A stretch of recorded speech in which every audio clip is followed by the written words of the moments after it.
Hello and thank you for joining us today. My name is Lisa Moreno. I'm the End User Services Manager with McClatchy Technology. Today's brown bag session is going to cover the topic of Google Drive. Google Drive is a file synchronization and storage service provided by Google. It allows users to upload files into the cloud, synchronize them across multiple devices, and also share files with other users. In today's presentation, we're going to cover topics such as the Google Drive interface, how to function and work within the Google Drive within the web browser, how to share files, how to organize your files, and a little bit of a tip and trick here or there thrown into the mix. If you're interested in continuing on with the Google Educational Series, our next brown bag session is going to be on Google Apps. So that's going to be Google's productivity software. Similar to Microsoft Office, Google Apps provides docs, slides, and sheets. So similar to Word, Excel, and PowerPoint. Without further ado, let's continue into today's agenda and begin the brown bag session. Thank you.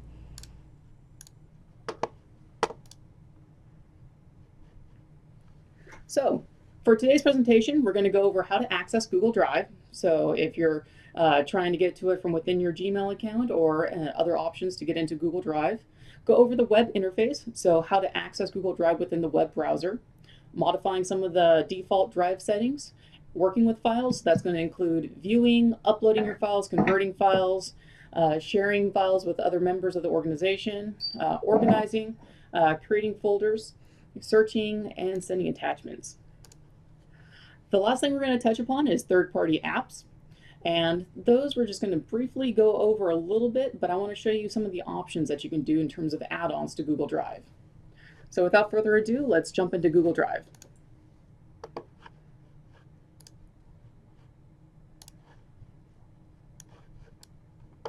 All right, so if you're in your Gmail account, one of the ways that you can access Google Drive is to simply go to the app launcher icon, the little waffle looking icon in the upper right hand corner. If you click that, you're going to see Drive. You can click on the Drive icon and it's going to open up Drive for you.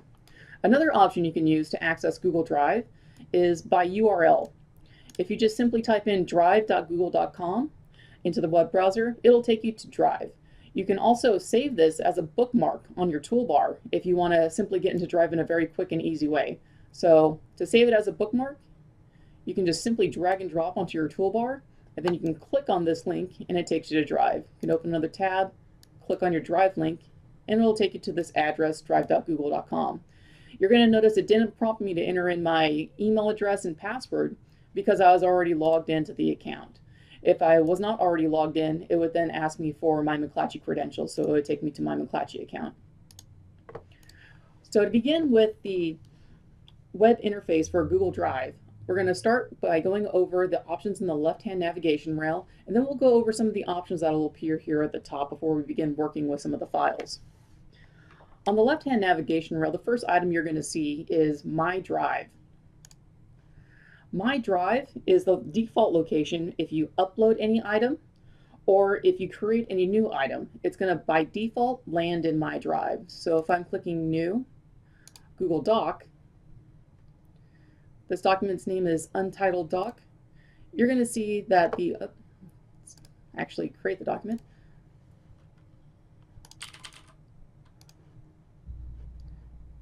You're going to see that this untitled document is saved in My Drive. So whenever creating a new document or uploading a document, it's going to by default go into My Drive. The next item down is Shared with Me. Shared with Me is if anybody else shares a Google Doc with you or any document hosted in Drive is shared with you, it lands in this area. It doesn't go into My Drive, and that causes some confusion from time to time because if you had a document that was shared with you and then you start looking for it later on in the future, trying to go back to a former document that you've seen shared with you, it's not in your My Drive section. It's in your Shared with Me section unless you move it into My Drive. The way you can move things from Shared with Me into My Drive is simply by dragging and dropping, or because Google likes to present numerous ways to do the same thing, you can simply right-click and go to Add to My Drive. If we added it to My Drive, you're going to see that it is in My Drive and also in the Shared with Me section. If I deleted it out of My Drive, it's still going to be in the Shared with Me section, and it does not delete the original document. This document right here is owned by another person, and you cannot delete another person's file. You can only delete it out of your My Drive section. So if I decided I no longer wanted that file to appear in my drive and I only wanted to reference it how it shared with me, you can still see it in this area right here. One of the things that I like to do when working in Drive is to actually change the view settings.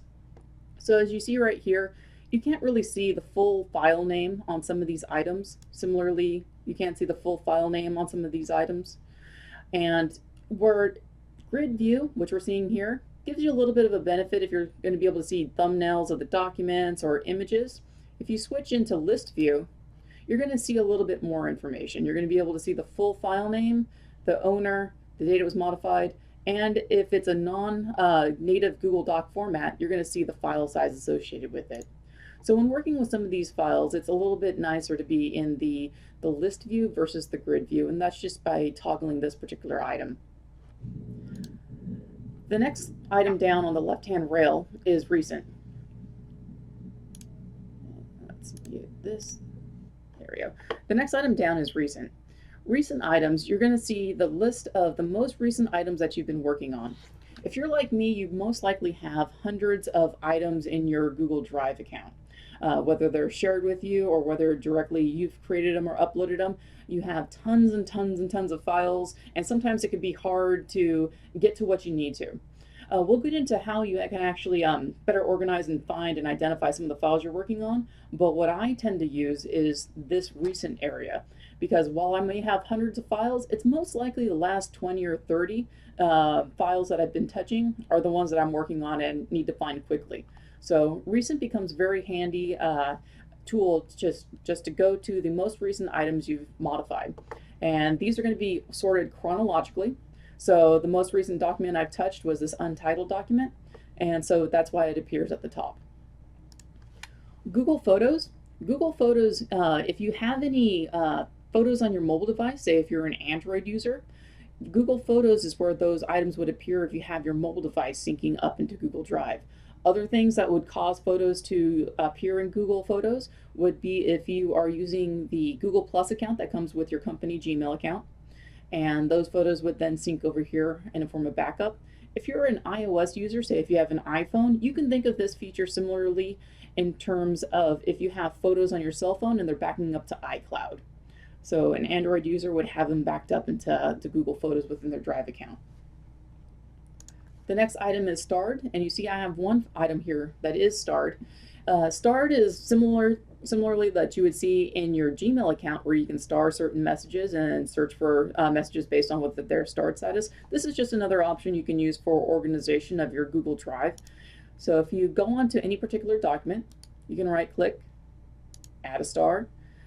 You can see the little star appears right next to the file, and then it'll also appear here. So you can use that as another form of organization. The next item down is trash.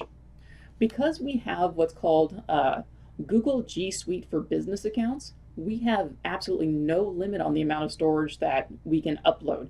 So you're not going to hit any kind of quota capacity. If you had a personal Gmail account that you just signed up for free on gmail.com, you're going to be limited to 15 gigs.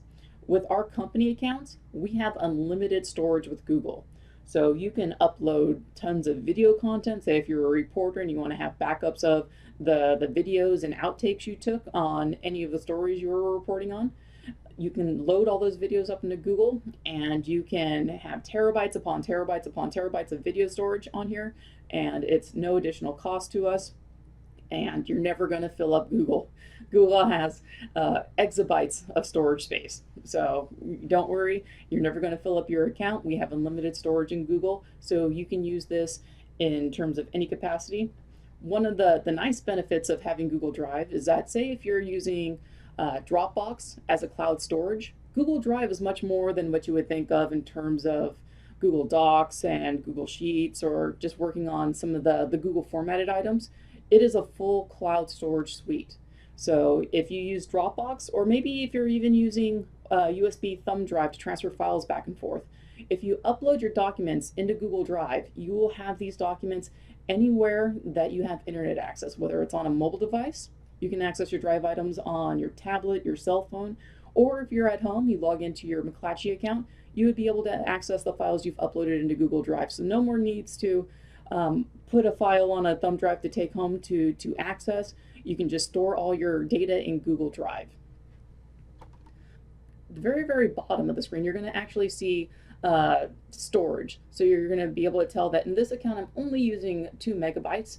And if you click on this little blue eye for information, it'll actually tell you what are your largest files. So it'll start sorting based on the quota used. Now, considering we have unlimited storage, you don't necessarily need to go and look at what are the largest files if you're worried about filling up your account, because we have unlimited accounts. But say if you're looking for a very, very large file, this would be a quick and easy way to find that. And I could tell that the largest file I have in here is this little application called Space Sniffer. And it's almost about 1 meg. All right, so let's go back into my drive. From here, this is going to be where the majority of your work is done. This is going to be your document landing zone, and when you access Google Drive, this is going to be the default location where you arrive. Now, to upload a new file, you just want to click on New, and then you're going to get a few options. You can create a new folder, you can upload a single file, you can upload an entire folder, and then you can also create your Google document. So you got a Google Doc, which is like a Word document, Sheets, which is like Excel, Slides, which is like PowerPoint. You go down to more, you're going to have forms, drawing, maps, and sites. Down here, connect more apps. This is what I mentioned at the agenda, where we're going to be talking about third-party apps. So I'll circle back to this item right here. So to upload a single file, you can just click Upload File, and then you can upload a document. You're going to see that it got converted over into a Google Doc because I have a setting set that actually does that conversion automatically. And I'll show you that in just a moment. If you want to upload an entire folder, you can go into Folder Upload, and it brings you that same style of browser interface. Another option you could do is simply dragging and dropping the file into Google Drive, and it's going to upload that file. Or if you're using the Chrome browser, you can drag and drop an entire folder and have it upload all the contents, including any subfolders you may have, into Google Drive. Where it's a benefit for staying within the Google ecosystem and using Google's browser Chrome is that you're going to have additional features like being able to drag and drop a folder, versus if you're using something like Firefox or an alternate browser, you can still drag and drop single files, but they haven't built in the functionality yet to drag and drop entire folders. So there is a little bit of a benefit to use Google's Chrome browser with Google Drive. You just get a little extra feature here and there. Now let's go over what you're going to see on the interface. We're going to go over the top rail and this sidebar as well. Now that I don't have any files selected, you can see that the focus in Google Drive is on the My Drive folder. That's why it's in gray. This first item we've already went over is going to be Grid View, and toggling back to List View. The next item is going to show and hide details, and that pops out this little right-hand side rail. Now you're going to see, because I have My Drive in focus, I don't have anything listed under details. You're only going to get content under there if you're selecting an individual folder or a document. The next item is Activity, and this is going to show you all the recent activity that's been performed within My Drive, because that's the item that's in focus, and you could tell right here as well. Now if you select an individual file, you're going to see that you have information regarding activity, but it's isolated just to this file. It's not going to give you any activity on any of the other files that occurred. And details are going to be isolated to just this file, and it's going to tell you the location, and data was created, modified, opened, who the owner is. Say if I selected a different file, it'll give you a preview and then additional information regarding file size for this particular image. You can add additional information, and it'll show you when I actually uploaded. I uploaded it just 2 minutes ago. Now if I click off of the files, you're going to see that it brings just these 3 icons up in the top rail. When I selected an individual item, you're going to see that expands out to more options. But the last item, when we're just having My Drive as the focus, is going to be the settings option.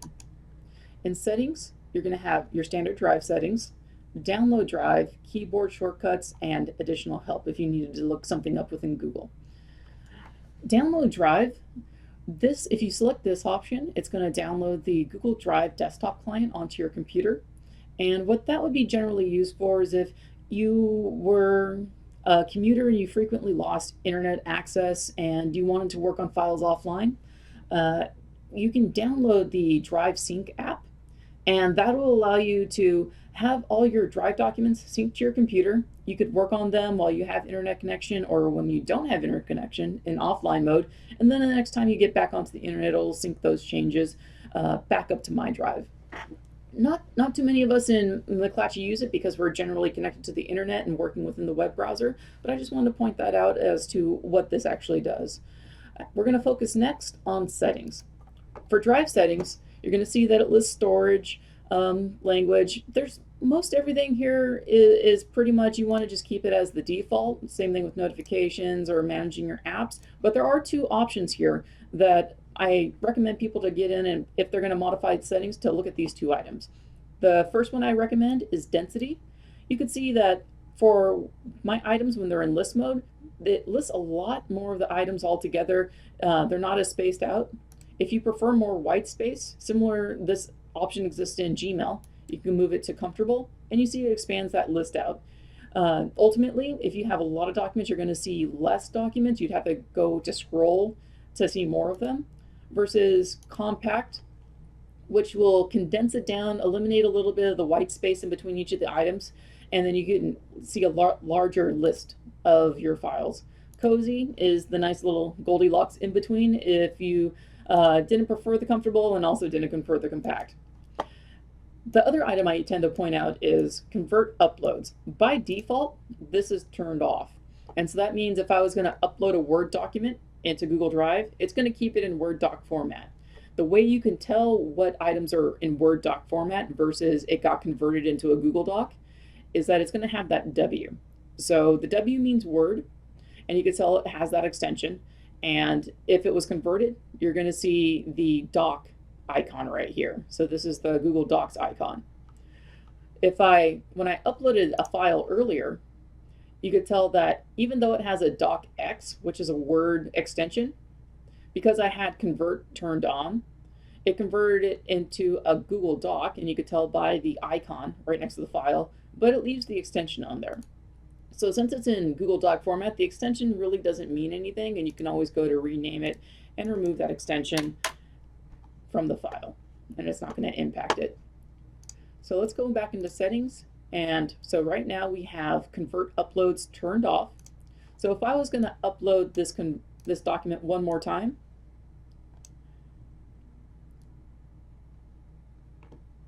it might take a second for it to pick up that setting change. Could refresh Drive. There we go. So it uploaded it into Word format. And if anything happens where you change a setting and it doesn't take effect, you can always hit the F5 button like I just did, and then it refreshes your drive. So if I hit F5 again, it refreshes. Similarly, you could just hit the refresh button here in the browser and it'll do the same thing. F5 is simply a shortcut. And so if I uploaded it again, it's going to say, hey, I know this file's already in here. Do you want me to update the existing or keep it as a separate file? You can update existing, and then it'll just versionize that one file. So you're going to get another version of that upload document. And we'll go over versions later on in the presentation.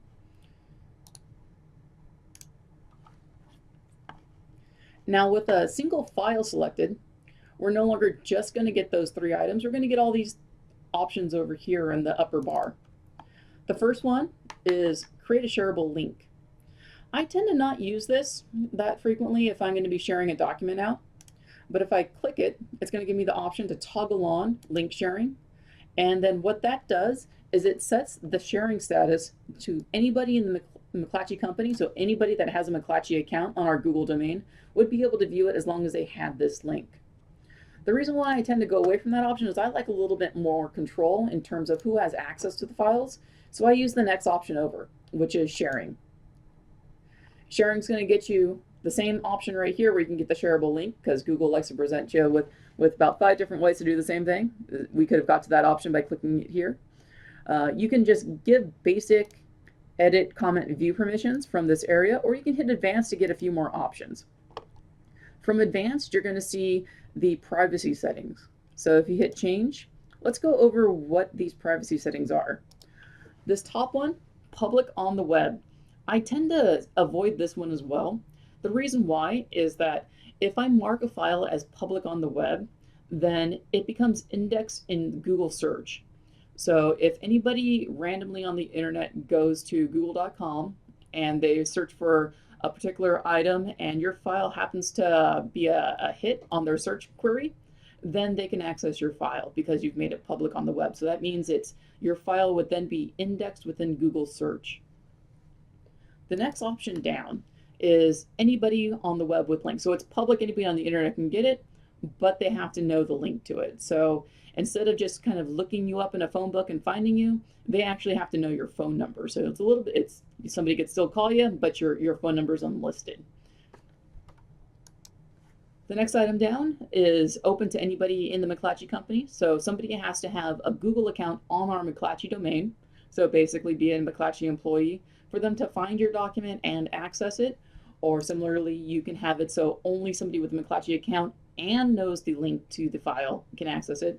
Or you can get the most restrictive, which is you're manually identifying who can specifically access your file, and that's by turning off and mentioning specific people. So let's go into this option.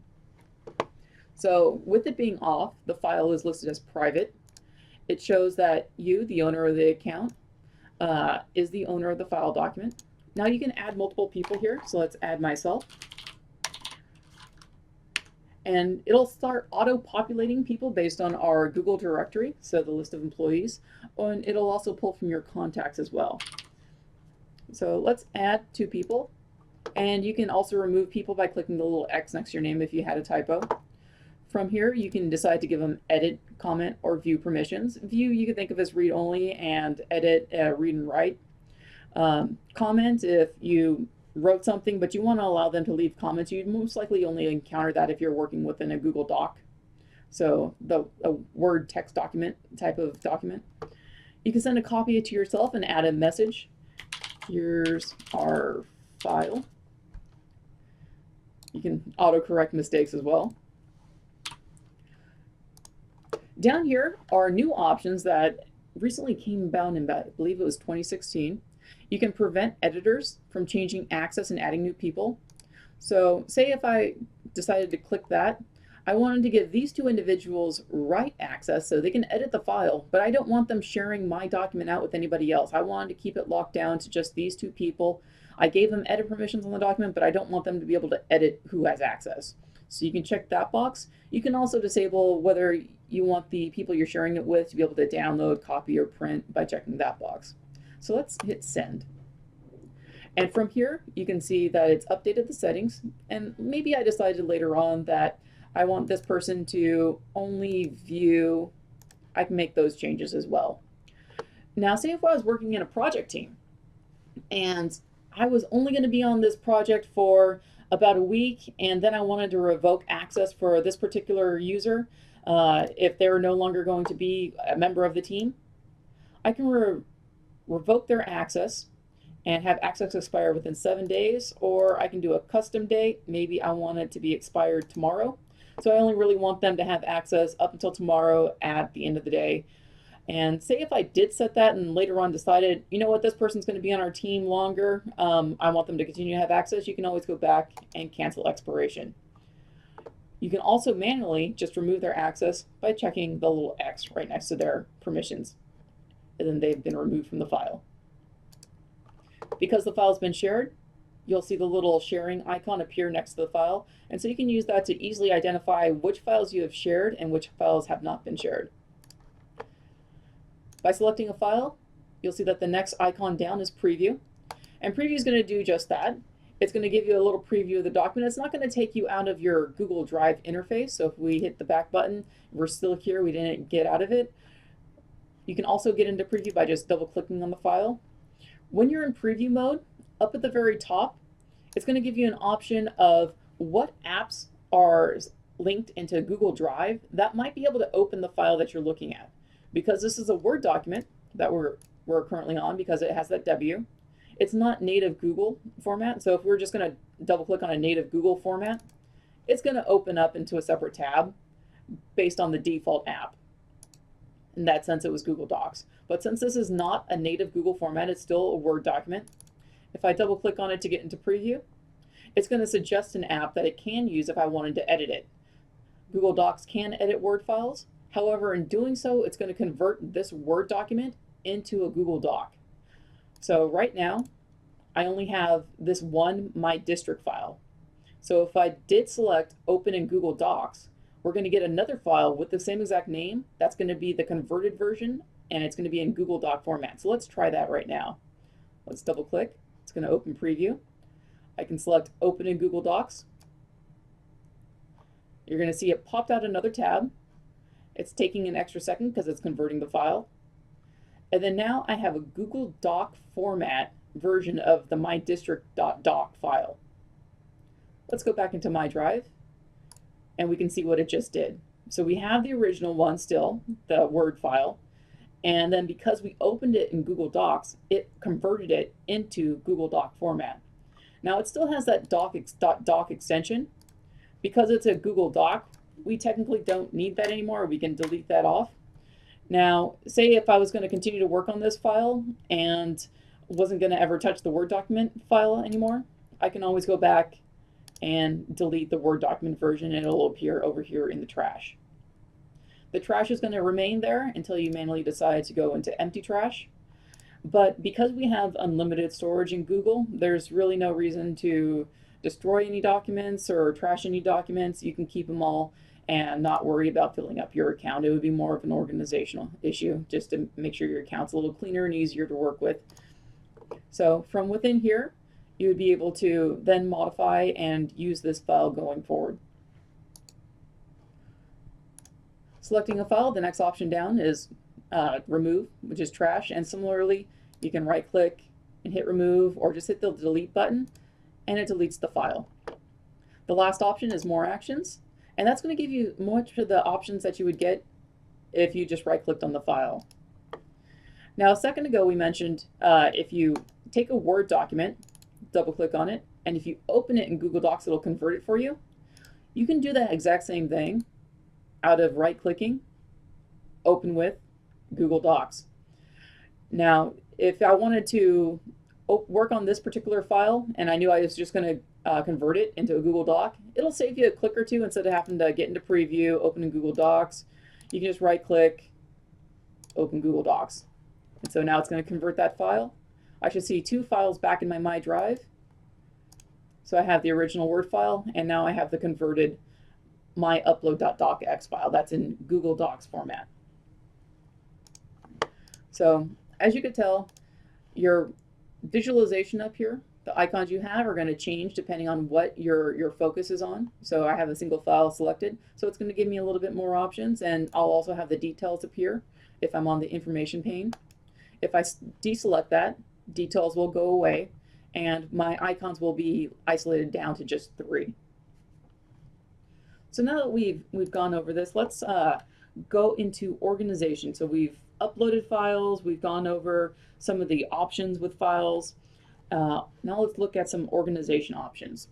So because I dragged and dropped this folder into my drive, I do have a folder up here in my drive, and it has 2 folders in there. So it's my folder and my subfolder.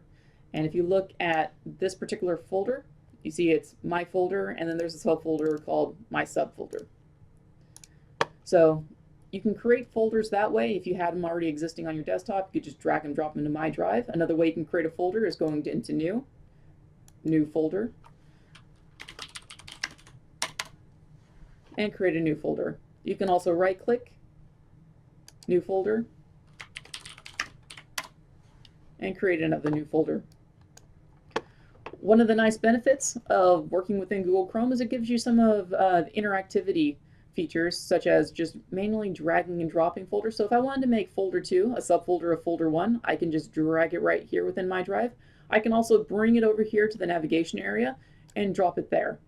Similarly, if I want a folder 2 back at the top level, I can put it onto my folder or my drive, and it becomes back at the top, goes back to the top level. I can even get very granular and start dropping folders numerous depths. So now we have 1, 2, 3, 4 deep in terms of a file hierarchy. If I wanted to bring these back out, simply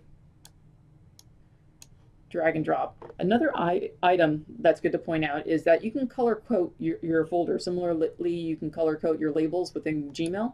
Just right click, change color, and we can colorize some of these options. So say if you had a folder for finance, maybe you wanted to make it green, you had a folder for production or urgent issues, you can make it red, so on and so forth. So it's a little easier way to start using color coding for some of your organization options.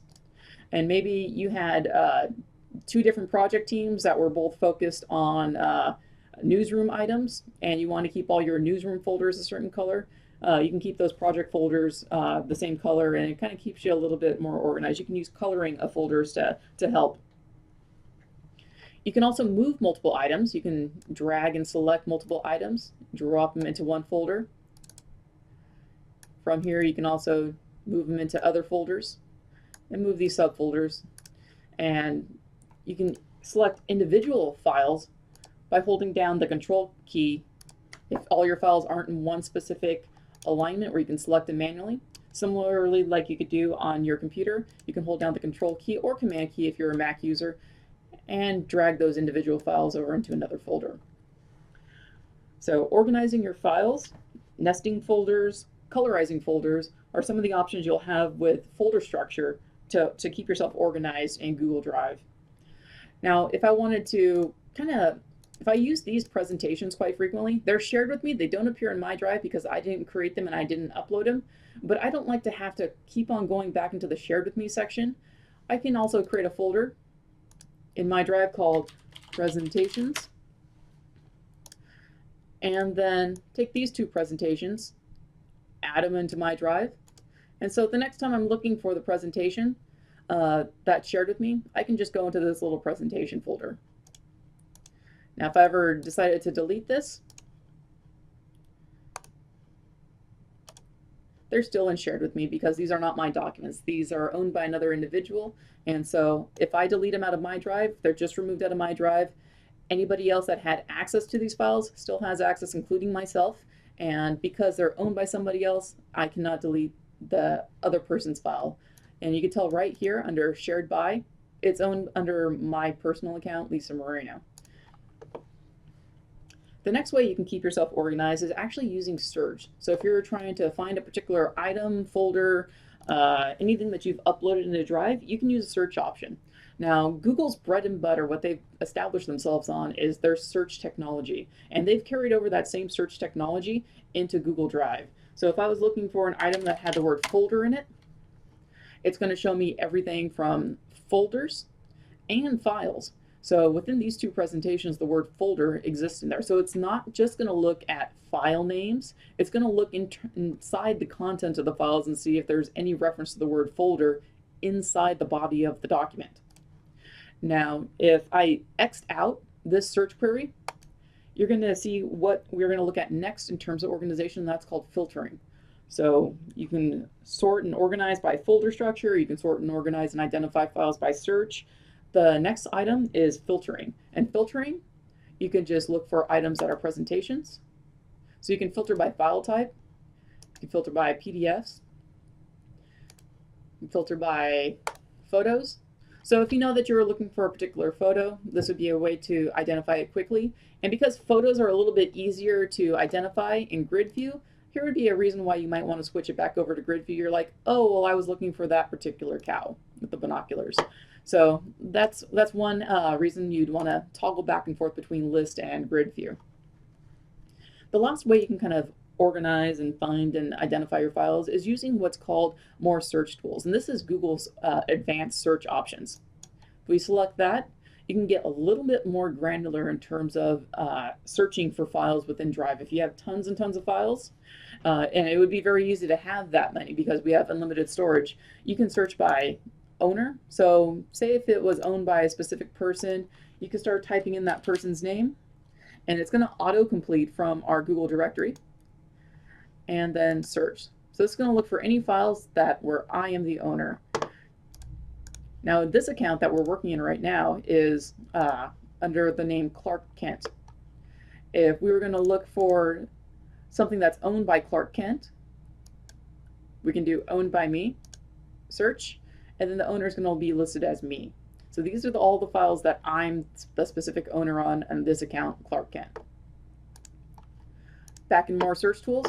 Now when we originally searched for the folder word, we got folders and we got files. But if I was looking just for folders with the word folder in it, you can see that those two PowerPoints where the word folder existed no longer appear because I'm isolating the type to just folder. So if you have tons of files and you're doing a basic search and you're just getting too many hits, you can get very, very defined and granular by using the more search options. And you can set owner, date modified, location by default is anywhere, but if you actually had it in your trash or if you knew you specifically starred the item, you can search those there as well. Now we've gone over a lot of the major features within Google Drive. Now let's get over into some of the items that sometimes cause a little bit of confusion. And that usually revolves around working with people outside the company that might not have Google Drive and might not have Gmail accounts, and also how to upload and convert documents. Now earlier we mentioned in the settings area, there is the option to convert uploads. So if we had that selected, then it'll automatically convert any document where there's a corresponding Google app associated with it into the Google version. So if it's a text document, a Word document, if you're a Mac user and you use Pages, which is kind of like Microsoft Word but for a Mac, then those will automatically get formatted into Google Doc format. If you had an Excel file or any other kind of spreadsheet application, it'll convert those files over into the corresponding Google Sheets document file type. If you had a file that was like a video file where there's no corresponding Google app to convert it to, it's going to stay in that native format. So if we upload right here, this is an executable, an application file. There's no corresponding app. So when we upload it, it's going to stay in that particular file type. Similarly, a PDF would stay as a PDF.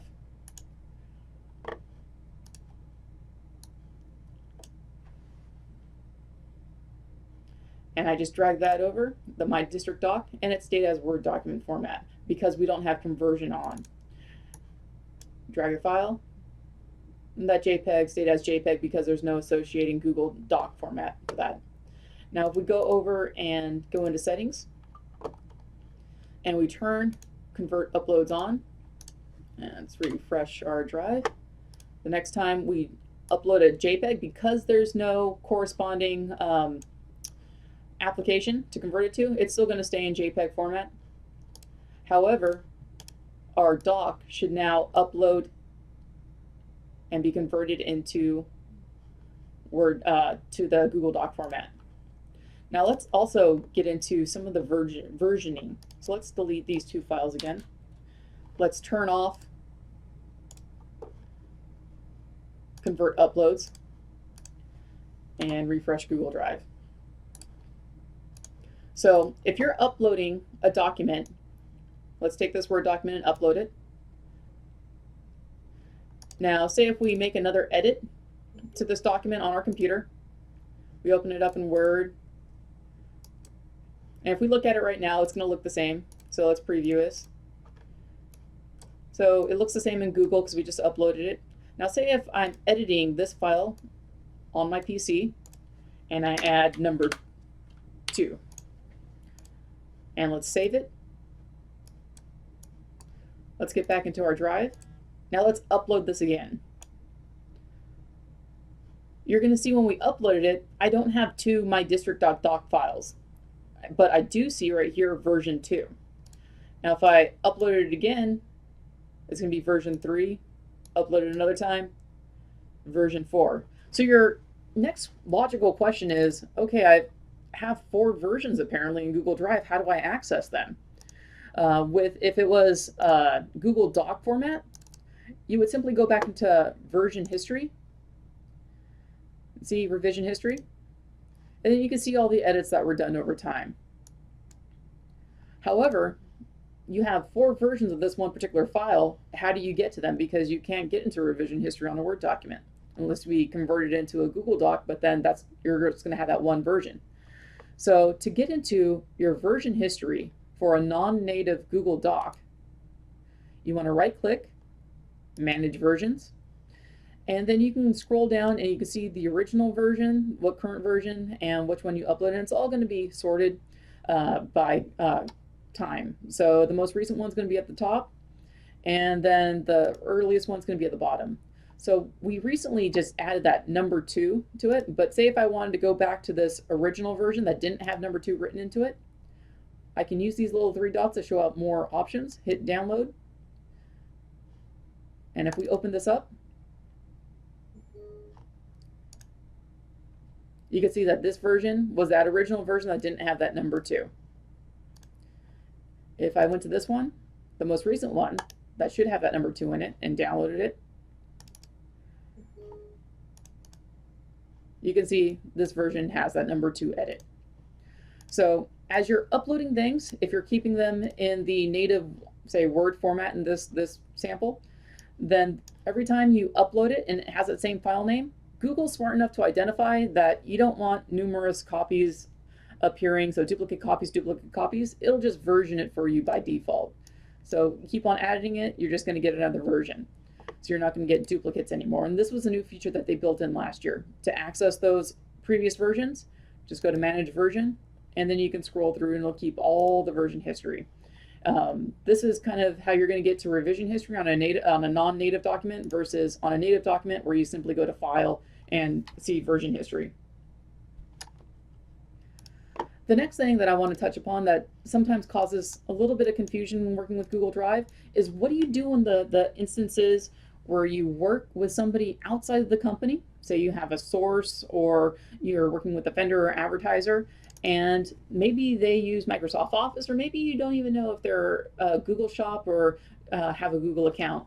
If you're sharing a document out with them, say this Google Doc right here, and you hit share and you try and send it to somebody outside the company or somebody that might not have a Gmail account, they have to go and log in with a Gmail account to access that file. Some people might not want to sign in with a personal Gmail account if they had one, and some people may not want to sign up or register their email address as a Google account.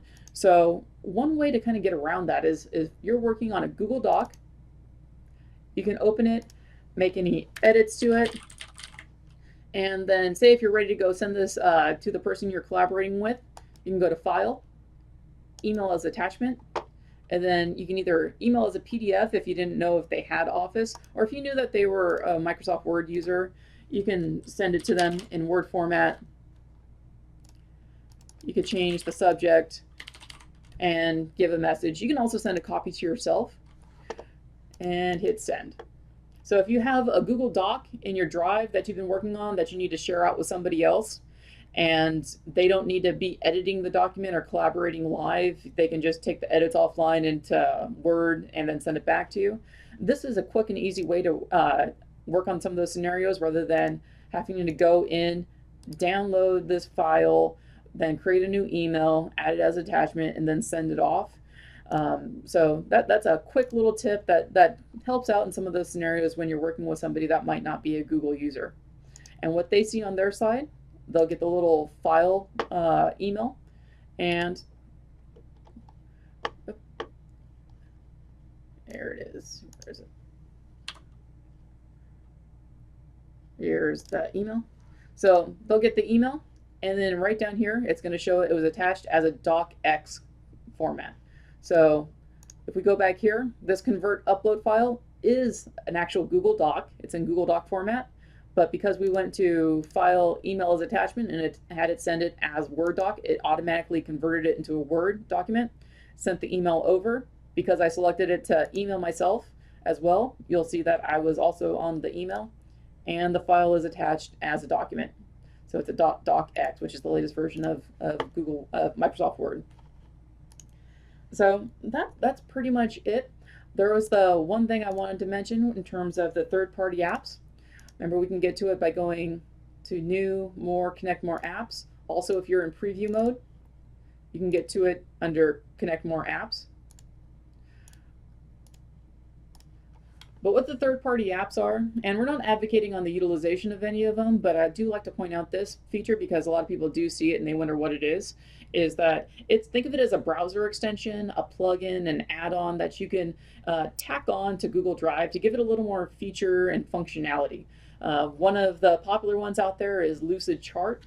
If you've ever used Microsoft Visio to create any kind of org charts or workflow diagrams, Lucid Chart pretty much tacks on a little add-on that will allow you to use some of those like Visio style features that Microsoft's developed within that product, but within the world of Google Drive. There's also things that you can use to edit photos, edit videos, so other add-ons that give you more functionality within Google Drive. So if you're interested, you can browse any of these items. Some of them might be a little more useful to you than others, but I just wanted to point it out because it is there and generally people ask about it. So those are our third-party apps, and if you did install any of them, if Google identifies that that particular app can edit a file that you're working on, it'll show that over here in the Open With section, or it'll point you into the Connect More Apps if you're looking to edit that particular file type and you need a third-party extension.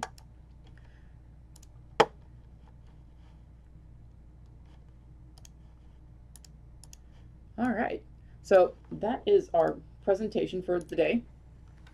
So I'm going to open it up and see if anybody has any questions, comments for today's presentation. If you have any Drive questions, feel free to unmute yourself and see if we can get those answered for you.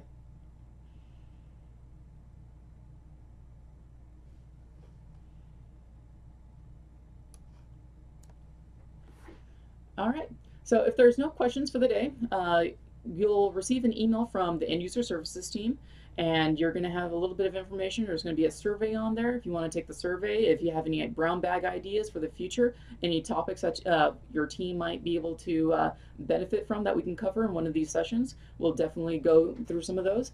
And you'll also get a link to the recording of this particular session. It's going to be hosted online, so if any of your teammates may have missed the presentation this week or are looking to review some of the older ones, you'll also have that link as well. So thank you for joining us today. Have a great rest of your day, and we look forward to you joining us in 2 weeks. We're going to have the next brown bag presentation on Google Apps. Thank you very much.